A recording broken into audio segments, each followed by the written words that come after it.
एक subsequent FIR काट दी गई कराची में।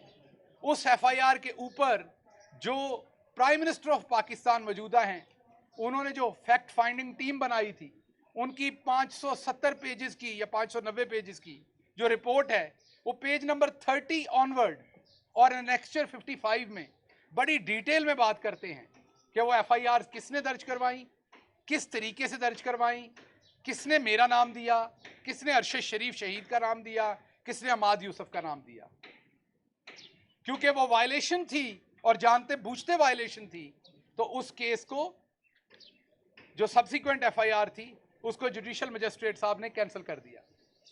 लेकिन उसमें मेरे एक को अक्यूज को पकड़ा गया, अमाद यूसुफ जिनका नाम है, वो उसी फैक्ट फाइंडिंग जो रिपोर्ट है उसके अंदर लिखा हुआ है, और उन पर तशद्दुद किया गया, उनको पकड़ा गया, वो उनका क्लेम है, उन पर तशद्दुद किया गया और बाद में उनको डिस्चार्ज कर दिया जज ने मल्टीपल रीजन से। और एफएफ जो रिव्यू है, फैक्ट फाइंडिंग रिव्यू जो रिपोर्ट है, सॉरी रिव्यू कह दिया मैंने, उसके अंदर वाजे लिखा हुआ है एसएचओ का बयान कि उसने अपने एसपी को कहा कि अंडर सीआरपीसी 196 196 के तहत ऐसे तमाम जुर्म जो आपने रियासत के खिलाफ किए हों, उसमें वफाकी हुकूमत या सूबाई हुकूमत की इजाज़त पहले दरकार होती है, जो उस एफआईआर में नहीं थी। और एसएचओ ने अपने एसपी को कहा, एसएचओ मेमन गोट ने उस रिपोर्ट के अंदर लिखा है कि पहले इजाज़त लेनी पड़ेगी, उन्होंने कहा बाद में ले लेंगे।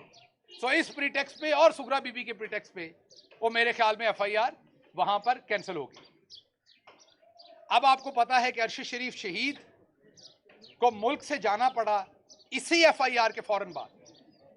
जो फैक्ट फाइंडिंग टीम है उन्होंने टोटल 9 एफआईआर जो हैं वो सामने रखी हैं जो अरशद शरीफ साहब के ऊपर हुई उनकी रिपोर्ट के अंदर।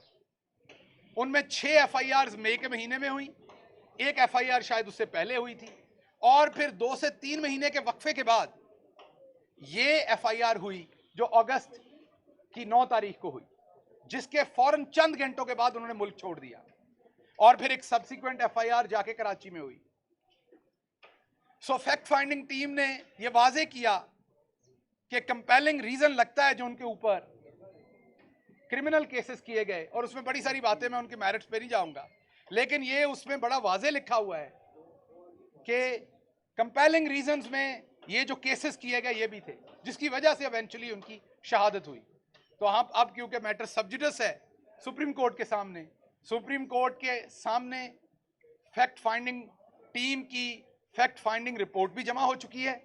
सुप्रीम कोर्ट ने जो उनको पाकिस्तान का आइन इस्तेहकाक देता है आर्टिकल 184(3) के तहत, जिसमें उनके पास 199 के जो तमाम इख्तियारात हाई कोर्ट के वो भी होते हैं, और उसके अलावा भी क्योंकि वो आला तरीन अदालत है, उनके पास कोई भी ज्वाइंट इन्वेस्टिगेशन टीम बनाने के इख्तियारात हैं, किसी मुकदमे को माफ कीजिएगा डिटेल से देखने के इख्तियारात हैं, और अगर वो मुनासिब समझें और उन्हें लगे कि यहाँ पर वायलेशन हुई है, लॉ की बेसिक राइट्स की वायलेशन हुई है, या वहाँ पर अगर लगे कि यहाँ पर जो है वो पॉलिटिकली मोटिवेटेड केस है या कोई बैड मोटिवेशन के साथ है, या ये जो पूरा स्ट्रक्चर खड़ा किया गया या मैलाफाइड है, तो वो उस मुकदमे को सिरे से क्वैश भी कर सकते हैं।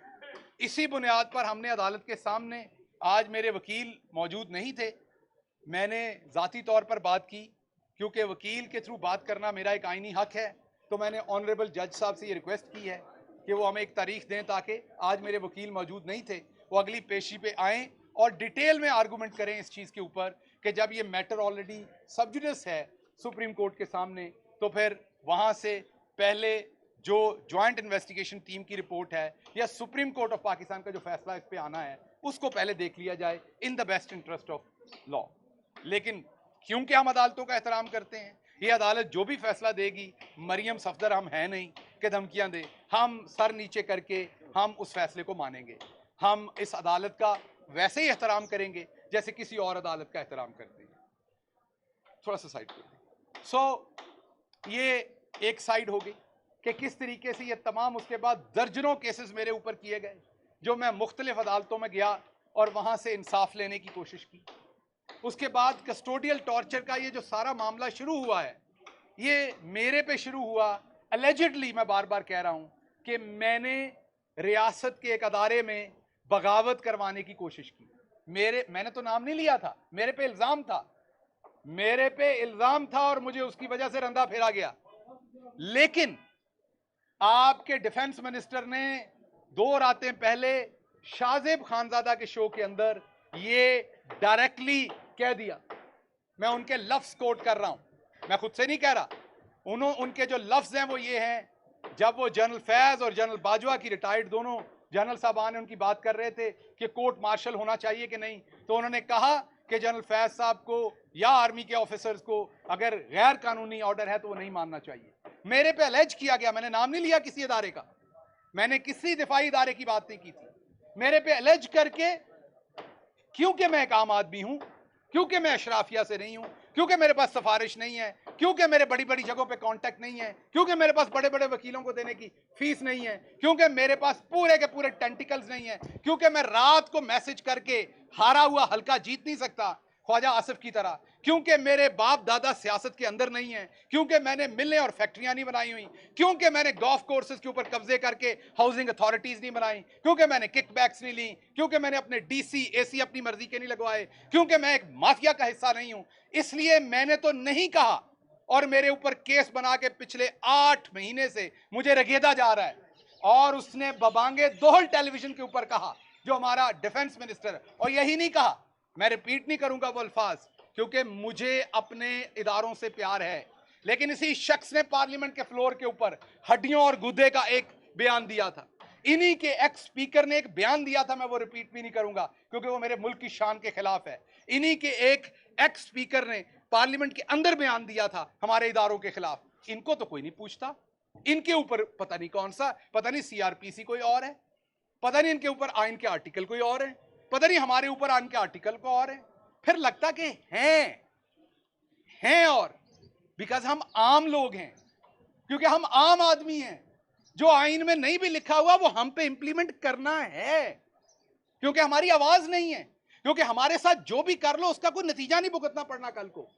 जिन्होंने झूठे मुकदमे किए उन्हें कोई डर नहीं है, इन पे करें ना जरा। ये जब हुकूमत में आते हैं, यही राणा सराउल्लाह साहब ने धमकियां नहीं दी थी, इन्होंने नहीं दी थी ये धमकी कि जो फैसला करेगा उसको देख लेंगे। इन्होंने जजेस को धमकियां नहीं दी, इन्होंने ब्यूरोक्रेट्स को धमकियां नहीं दी, कमिश्नर का नाम लेके, आईजी का नाम लेके, क्योंकि वो लोगों को पता है कि उनके साथ क्या करेंगे, इसलिए वहां पर जलते हैं। हमारे जैसे मिडिल क्लास वाले को फड़का के रख दो, क्या फर्क पड़ना है? कौन सा कोई आपको कीमत अदा करनी पड़नी? जिले शाह मार मार के शहीद कर दो, कौन सा मोल पड़ना है? उसके बाद उसके वालिद से जो दिल करे बयान दिलवा लो।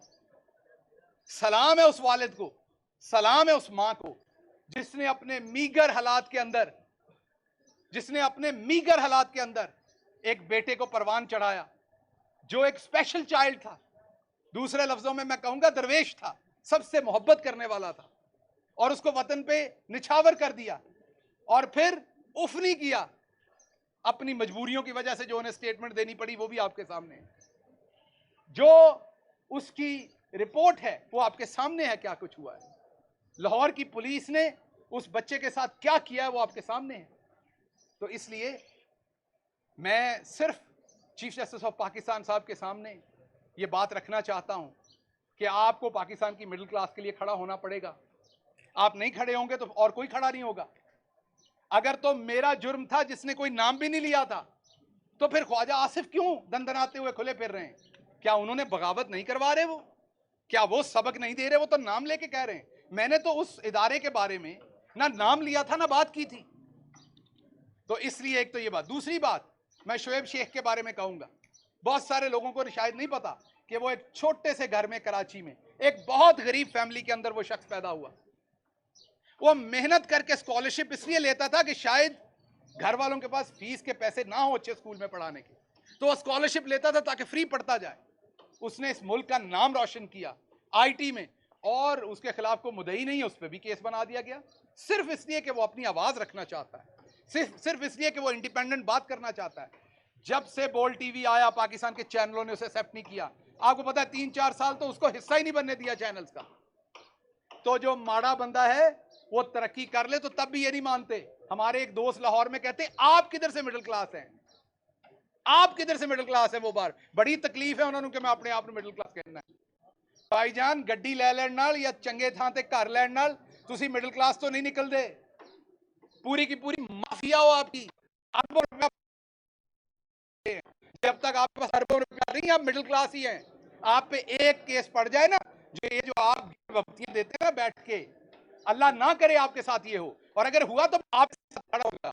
मैं आपकी तरह नीचे नहीं गिरूंगा, मैं आपके ऊपर ताने कसूं, क्योंकि आप भी मिडिल क्लास नहीं है। आपका डीएचए में घर है, करोड़ों की जायदादें आप भी हैं, लेकिन एक केस में एक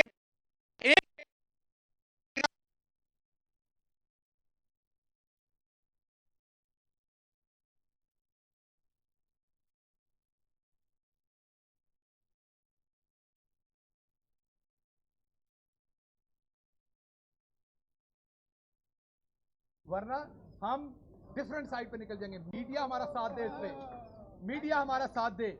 और ये जो मीडिया के साथ, सहाफियों के साथ हाई कोर्ट के अंदर हुआ, साकिब बशीर जैसे मायानाज रिपोर्टर हैं, हमारे खिलाफ भी रिपोर्टिंग करते हैं, लेकिन पुराने रिपोर्टर हैं, सीनियर रिपोर्टर हैं, आप सब उनको जानते हैं, उनके साथ काम करते हैं। जो सलूक उनके साथ किया गया, उसके बाद FIR नहीं दी गई। इसी तरीके से जो सलूक शोएब शेख के साथ किया जाता है, इस सब को बंद करना चाहिए। और इसमें मैं मुल्क की आला तरीन अदालत से रिक्वेस्ट करूंगा कि जो हमारी जमात के साथ सिस्टम किया जा रहा है, आम आदमी के साथ किया जा रहा है, इमरान खान को हर मुकदमे में ट्रैप करने की कोशिश की जा रही है, इसके ऊपर बराए मेहरबानी नोटिस लें, एक्शन लें।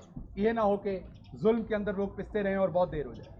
जमालगीर साहब, आप पर भी तशद्दुद हुआ, आपने जिस तरह मीडिया पर भी बताया, इससे पहले भी हमें खबरें इस तरह से मौसूल होती रही, लेकिन सेम इसी तरह से अब जावेद लतीफ़ ने भी आज एक प्रेस कॉन्फ्रेंस की है। मरियम नवाज ने भी कहा कि नवाज शरीफ को भी जहर दिया गया था, इसी वजह से उन्हें मुल्क छोड़ना पड़ा।